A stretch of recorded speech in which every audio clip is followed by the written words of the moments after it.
अब बात करेंगे जालियांवाला बाग की। जी हाँ, 19 अप्रैल को यह घटना घटी थी और आज उसके 100 साल पूरे हो गए हैं। लेकिन ऐसे में ब्रिटेन की तरफ से एक रिएक्शन आया है, जिसको अफसोस तो हुआ है, लेकिन माफ़ी मांगने के मुद्दे पर ब्रिटेन अभी भी पीछे है।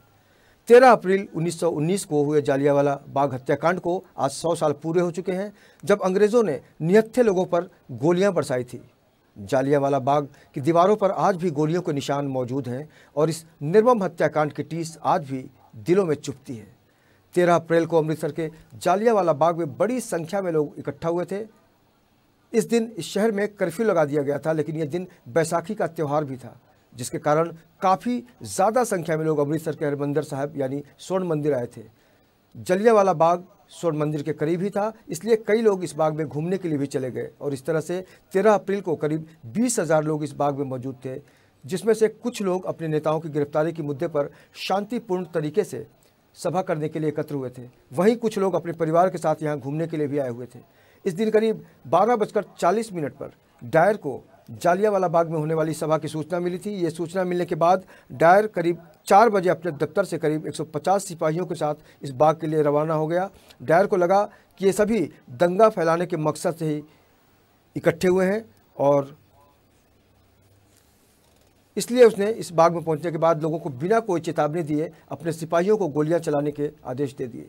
कहा जाता है कि इन सिपाहियों ने करीब 10 मिनट तक लगातार गोलियां चलाई थी। 10 मिनट में करीब 1650 राउंड फायरिंग की गई थी। वहीं गोलियों से बचने के लिए लोग भागने लगे, लेकिन इस बाग के मुख्य दरवाजे को भी सैनिकों द्वारा बंद कर दिया गया था और ये बाग चारों तरफ से 10 फीट तक की दीवारों से बंद था।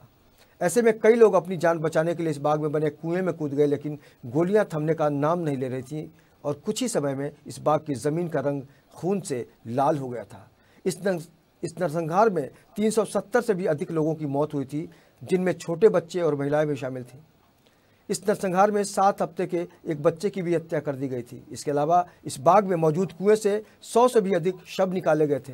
ये शव ज़्यादातर बच्चों और महिलाओं के ही थे। कहा जाता है कि लोग गोलियों से बचने के लिए कुएं में कूद गए थे, लेकिन फिर भी वो अपनी जान नहीं बचा पाए। वहीं कांग्रेस पार्टी के मुताबिक इस हादसे में करीब 1000 लोगों की हत्या हुई थी और 1500 से ज़्यादा लोग घायल हुए थे। लेकिन ब्रिटिश सरकार ने 370 के करीब लोगों की मौत होने की पुष्टि की थी, ताकि उनके देश की छवि विश्व भर में खराब ना हो। इस नरसंहार की निंदा भारत के हर नेता ने की थी और इस घटना के बाद हमारे देश को आज़ाद करवाने की कवायद और तेज़ हो गई थी, लेकिन ब्रिटिश सरकार के कुछ अधिकारियों ने डायर के द्वारा किए इस नरसंहार को सही करार दिया था।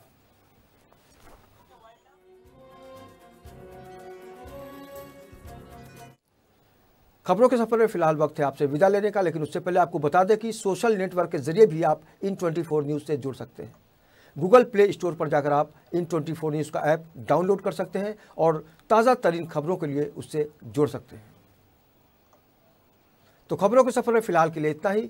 बाकी की खबरों के लिए आप देखते रहिए इन 24 न्यूज़ और मुझे दीजिए इजाज़त। नमस्कार।